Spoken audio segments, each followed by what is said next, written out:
धोखा कहां से खाते हैं? अजाब सुनते हैं तो दिमाग में इतना तसव्वुर लेकर आते हैं कि रहमत की उम्मीद खत्म कर बैठते हैं। यह भी गलत। रहमत की बातें इतनी सुनते हैं कि 70 माओं से वो प्यार ज्यादा करता है, तो धोखा यूं खा जाते हैं कि उसका खौफ दिल से जाता रहता है, फिर यूं भूल जाते हैं और जुर्रत में आ जाते हैं, गुनाहों की जुर्रत दिल में पैदा हो जाती है। ये सबसे ज्यादा खतरनाक पहलू।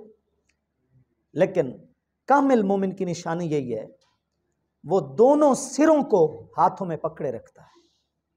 मैं हकीकत आपसे कह रहा हूं, वो दोनों सिरों से अपने आप को जोड़े रखता है। कैसे?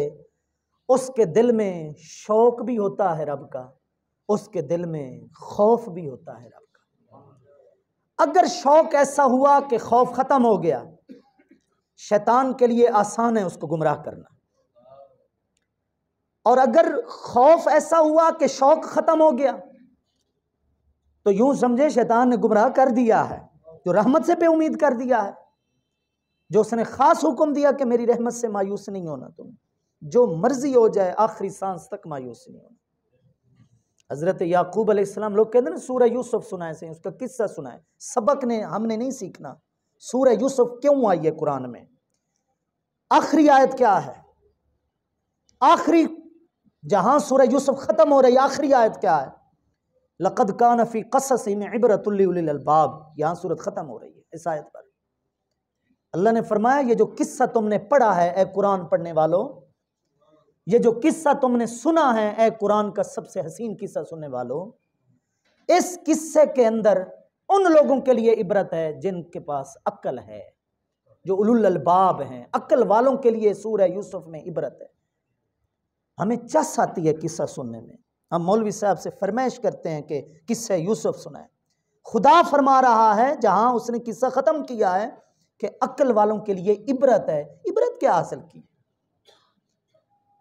वो वाकया हजरत यूसुफ अलैहिस्सलाम का, जनाब हर दरवाजा बंद, हुस्न जमाल सामने, माल और दौलत भी सामने, और हुस्न अपने पूरी रानाइयों के साथ और जलवा आराइयों के साथ सामने, और आ यूसुफ ख्वाहिश पूरी कर, दरवाजे बंद। सूरह यूसुफ का यह सबक है कि हजरत यूसुफ ने बताया कि एक दरवाजा कभी बंद नहीं हो सकता। इससे कहते हैं इबरत, इससे कहते हैं इबरत। ये सीखी, ये खौफ खुदा लिया, ये खशियत इलाही की है। चोर ने चोरी करनी है, दीवार पर नजर मारनी है कि सिक्योरिटी कैमरा कहां खड़ा है। हाँ जी, हमने गाहक से छुपा कर मिलावट करनी है, गाहक को पता ही ना चले हो क्या गया है। हमारे पास जो जनाब तराजू रखे हुए हैं, जो अपना डिजिटल जनाब वो सारा निज़ाम रखा हुआ है, हमारे पास ऐसा सिस्टम है कि पता ही नहीं चलना सामने वाले को कि हो क्या गया है। लेकिन उस वक्त सूरह यूसुफ क्यों नहीं याद आती?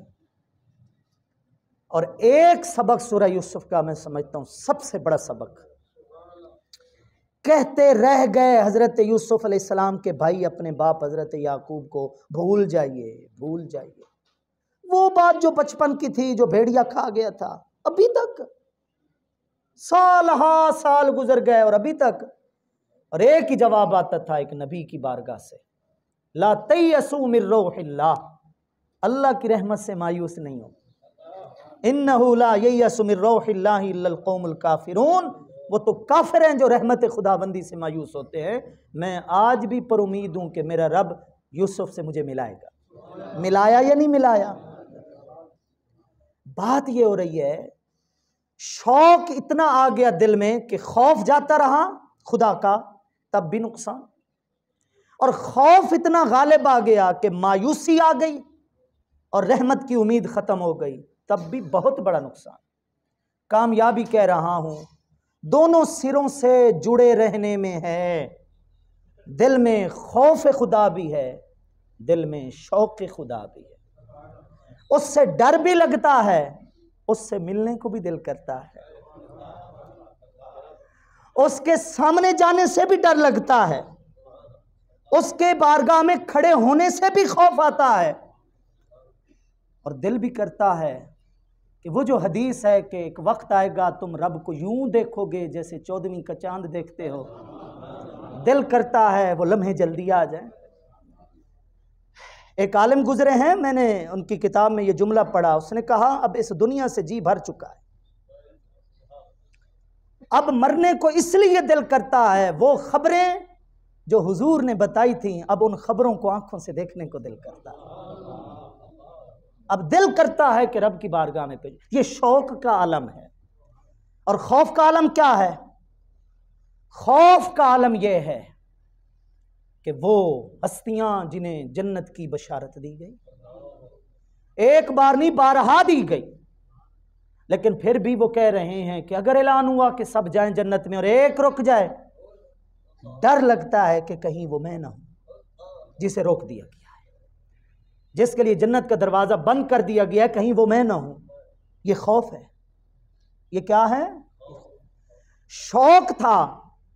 या तो शौक था जो रातों को सोने नहीं देता था, वो लुत्फ था, वो ज़ौक़ था जो सजदों में आता था, या फिर खौफ था वो भी रातों को सोने नहीं देता था कि हाय हश्र, हाय दोज़ख। आप अलैहिस्सलाम ने फरमाया जन्नत रब ने ऐसी बनाई है ना कि जिसे पता चल जाए कभी उसे नींद ना आए, इतना लुत्फ है उसमें। और जहन्नम खुदा ने ऐसी बनाई है कि जिससे पता चल जाए उससे भी नींद ना आए खौफ के मारे। तो पता चला दो चीजें होती हैं जो एहसास दिलाती हैं, नंबर एक शौक, नंबर दो खौफ। या तो हम कोई काम नहीं करते डर के मारे, या फिर हम कोई काम करते हैं उस काम करने का शौक होता है। रब की बारगाह एक ऐसी बारगाह है जहां खौफ भी है, जहां शौक भी है, जिसमें रज़ाए इलाही है वो काम करने का शौक हो, और जिसमें खुदा की नाराजगी है उससे बचे रहने का शौक हो, खुदा की नाराजगी का खौफ। ये है असल चीज, इसमें है इंसान की कामयाबी। ये शब बरात हो, शब मिराज हो, लैलतुल कद्र हो, ये सारी रातें समझ आ जाएंगी अगर हमें ये बात समझ आ जाए। लोग पूछते हैं उस्ताद जी तौबा, तौबा किसे कहते हैं, तौबा के नफल कैसे पढ़े जाते हैं, नीयत क्या होती है? आप यकीन कीजिए मैं जो बात छेड़े बैठा हूं ना, इसी का नाम तौबा है। आप खुदा की बारगाह में इसलिए आए हैं कि आपको शौक लेकर आया है, ये भी तौबा है। आप खुदा की बारगाह में इसलिए आए हैं कि खुदा की नाराजगी का खौफ दिल में जम गया है, ये भी तौबा है। ताबा यतूबु, लौटना। ये लौटना ये नहीं है कि मैं इधर जा रहा हूं और खामखाई वापस आ गया हूं, कोई ना कोई काम ना कोई वजह। ये लौटना यूं है कि जिधर जा रहा था इसका अंजाम खुदा की नाराजगी थी, और मैं लौटा हूं तो इसलिए लौटा हूं कि अब जिधर लौटा हूं इधर खुदा की रजा है। ये है तौबा, ये है लौटना, इसको लौटना कहते हैं। और लौटना तो है, बेहतर है अपनी मर्जी से लौट आए। क्या जुमला बोला मैंने? हाँ, बेहतर है अपनी मर्जी से लौट आए। रिश्तों के फैसले, कारोबारी फैसले, झगड़ों में ना जाने खानदानी हवाले से कैसे कैसे बड़े बड़े फैसले, डिसीजन ले लेते हैं, एक बहुत बड़ा फैसला ले लेते हैं जनाब। और किस लिए? यार कल भी यही करना था, मैंने आज ये कर दिया जनाब। जितने भी दिन बैठ जाऊं घर में, रिजल्ट तो यही निकलना है, क्यों ना आज ही इसका काम तमाम कर देते हैं। जिंदगी में कितने फैसले कर जाते हैं कि यार आज न सही कल तो करना ही करना था। ये दानिशवरी अगर इस्तेमाल करनी है तो यहां पर करें कि लौटना तो बिल आखिर है ही रब की तरफ, क्यों ना कल की बजाय आज ही लौटा। लौटना तो है ही है। सुम्मा इला रब्बिकुम तुरजाऊन इलैना मर्जिउहुम, सब ने इधर ही लौटना है, तुम सबको बिल आखिर लौट कर मेरी बारगाह में आना है। लेकिन वो लौटना हमारी मर्जी से नहीं होगा। आज जो लौटेंगे ये तौफीक रब की तरफ से होगी, लेकिन इसमें जो तबीयत पर जबर करके शैतान और नफ्स हमारा से लड़कर लौटेंगे ये लौटना रब की बारगाह में कदर की निगाह से देखा जाता है, वरना मर्जी हमारी कहाँ की है। ये हमारा जंड वाला बस्ती शामलाट,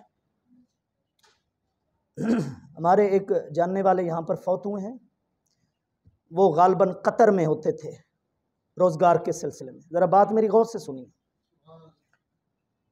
पिछली बार आए थे, मेरे घर में आए थे, मुझे मिले थे, उनकी बच्चियां मेरे घर में मेरी अहलियत से पढ़ती रहीं तो ताल्लुक हमारा था। मुझे कहने लगे उस्ताद जी इसलिए टिकट कराकर वापस आ रहा हूं कि जीता जी हाथी लाख का, मरा हुआ 1.25 लाख का। ये मिसाल दी उसने अपनी ज़बान से मुझे कि मेरी लाश, मेरी मैयत मेरे घर वालों को महंगी ना पड़े। बीमार हुआ, मैंने टिकट करवाई, मैं वापस आ रहा हूं। घर में आया, मिला, सारा कुछ बताया। आज भी उसकी बॉडी वापस आ रही है, आज 5 बजे शाम को पहुंचेगी। वो सेहत याब हुआ, वो फिर गया, लेकिन जिस चीज का उसको अंदेशा था, रब की तकदीर देखे, वो फिर उसकी वफात वहीं पे हुई और आज उसकी मैयत आ रही। अब बताइए मर्जी हमारी चलती है या किसी और की चलती है? हमारी तो मर्जी थी, जो हमने सोचा था वो तो ना हुआ। तो बजाय इसके कि मजबूरन हमें लौटना पड़े, शौक से लौट आए, खुदा के खौफ से लौट आए।